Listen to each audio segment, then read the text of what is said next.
Hello दोस्तों, this is advocate Anuj Kumar.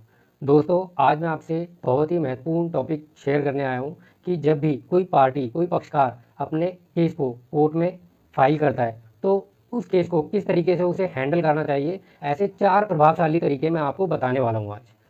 तो दोस्तों, पहला प्रभावशाली तरीका मैं यही बताऊँगा कि कभी भी कोर्ट केस के चक्कर में, कचहरी के चक्कर में आप ना पड़ें।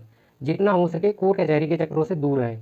तो कोर्ट कचहरी के चक्करों से, कोर्ट केस के चक्करों से बचने का एक ही रास्ता है कि कभी भी किसी के साथ बहस में ना पड़े, किसी लड़ाई झगड़े में ना पड़े, किसी भी गलत काम में आप कभी भी ना पड़े।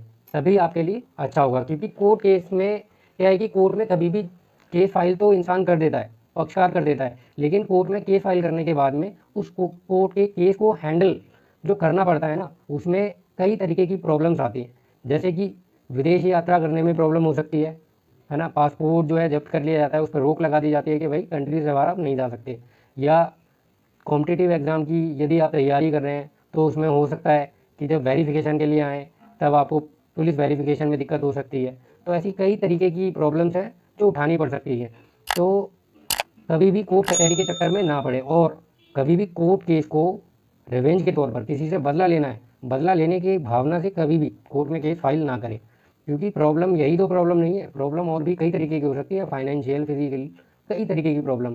क्योंकि कोर्ट में केस फाइल करने के बाद जो पैसा बहता है वो पानी की तरह बहता है। तो दोस्तों, मैं यही कहूँगा अपने एक्सपीरियंस से कि कभी भी आप कोर्ट कचहरी के मामलों में ना पड़ें, इनसे जितना हो सके उतनी दूरी बनाएं। तो दूसरा प्रभावशाली तरीका मैं यही कहूँगा कि कभी आपके साथ कुछ गलत हो जाता है, कुछ गलत एक्टिविटी हो जाती है, कोई आपका अधिकार किसी तरीके से मारता है, तो आप अपने अधिकारों के लिए केस फाइल करने से पहले उस अधिकार के बारे में कि जो आपका किसी पार्टी ने, किसी दूसरी पर्सन ने वायलेशन किया है या आपके साथ कुछ गलत किया है, उसके ऊपर अच्छे से डिटेल में किसी एडवोकेट से, किसी अधिवक्ता से चर्चा करें, उससे एडवाइस लें। पहले एडवोकेट से एडवाइस लें, उसके बाद ही कोर्ट में केस फाइल करें, यदि वह एडवोकेट आपको ऐसी एडवाइस देता है तब। और यदि आपका एडवोकेट कहता है कि भाई ये केस फाइल करना आप पर ही उल्टा कुछ नेगेटिव इम्पैक्ट डालेगा, तो उसकी बात को समझें, उस पर ट्रस्ट करें, वह केस फाइल फिर ना करें आप, तभी आपके लिए भलाई होगी।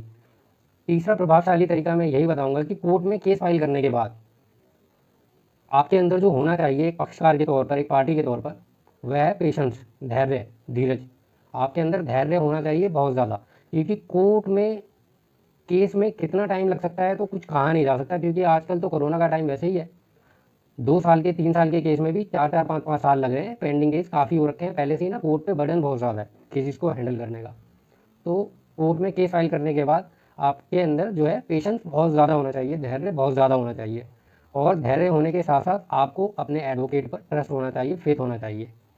चौथा और लास्ट जो मैं कहूँगा, आपको एडवाइस दूंगा, जो प्रभावशाली तरीका बताऊँगा, वो ये है कि दोस्तों, कोर्ट में केस फाइल करने के बाद कोर्ट की हर स्टेज पर जो जो आप एप्लीकेशन आपका एडवोकेट लगा रहा है आपके बिहाफ पर, जो आप लगवा रहे हैं अपने एडवोकेट से, आपके पास उसकी कंप्लीट फाइल होनी चाहिए, आपके केस की जीरोक्स कॉपी एक आपके पास पर्सनल आपके पास होनी चाहिए। वह एक पर्सनल केस की फाइल आप अपने पास कैरी कीजिए, घर पर रखिए उसे। तो इससे क्या होगा कि आप एक जागरूक व्यक्ति रहेंगे, जिसने अपना केस फाइल कर रखा होगा, जिसके पास अपने केस की फाइल का पूरा ट्रैक रिकॉर्ड होगा, और कभी आवश्यकता पड़ने पर आप उसे पहले रीड कर लेंगे अच्छे से, और उसके बाद अपने एडवोकेट से कुछ पूछेंगे तो आपको वो लीगल भाषा, लीगल लैंग्वेज आपको समझ आएगी जब वह एडवोकेट आपको समझाएगा।